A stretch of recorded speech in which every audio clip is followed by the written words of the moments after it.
Guys, December 12 today. So, maging happy lang tayo kung anong meron tayo at kung ano yung natatamasa natin sa buhay.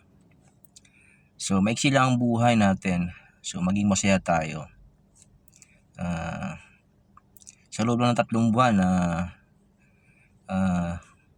pumana yung aking panganay na kapatid sa kanyang bunso kong kapatid. So, dahil lang sa galit at puot na nararamdaman nila. Dahil lang sa ibang tao na pwede naman sana magawa ng paraan kung tayo ay malapit sa Diyos at ilabas natin ang galit sa ating puso at huwag tayo magtanim ito, sapagkat pag tayo nagtatanim ng galit at hindi natin ito nilalabas ay tiyak kapahamakan naghihintay sa atin. So may mga bagay na hindi natin kayang abutin dahil nga hindi kaya ng ating utak at ng ating katawan. Kung ano lang ang kaya ng ating katawan at utak, ito lang ang ating gawin, sapagkat kapag tayo ay nangarap ng mas mataas at hindi natin kaya, ay tiyak kabiguan at kapahamakan na naghihintay sa atin. So maging masaya tayo kung ano ang tinatamasa natin ngayon, kung ano ang binigay ng Panginoon, sapagkat hanggang dito lang ang abot ng ating kakayahan. Subalit kung ikaw naman ay talagang kayang-kaya mo ang mga bagay na ito, pagsikapan mo itong makamtan, sapagkat ito ay nakatadhana talaga sa iyo. Pero hindi mo talaga alam kung anong nakatadhana sa iyo, kaya huwag mo itong hintayin, ito ay iyong hanapin. So, sabi ko nga, maiksi lang ang buhay.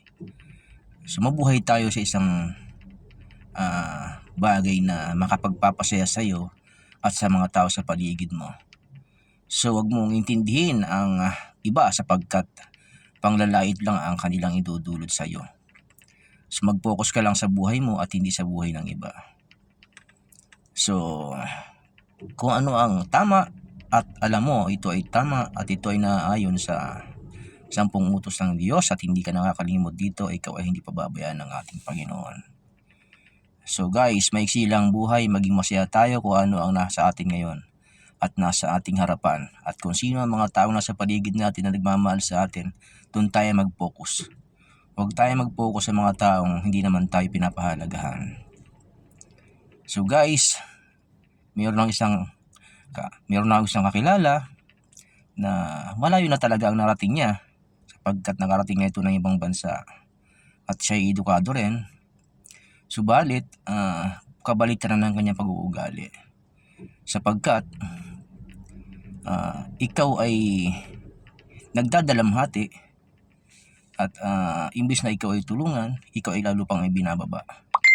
Sana bago ka magsalita, lalo na sa iyong mga kamag-anak, pag-isipan mo muna kung anong yung mga masasabihin, sapagkat mas masakit ang mga salitang bibitawan mo sa mga taong nasa baba na nga, pilit mo pang ibinababa.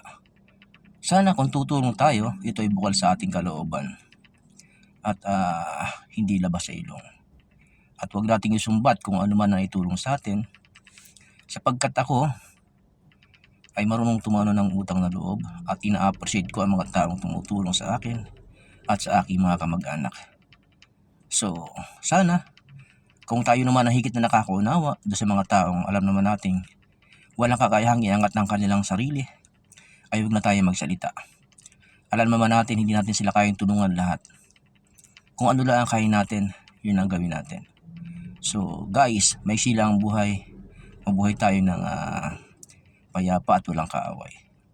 So ganun lang, and good luck guys, and Merry Christmas.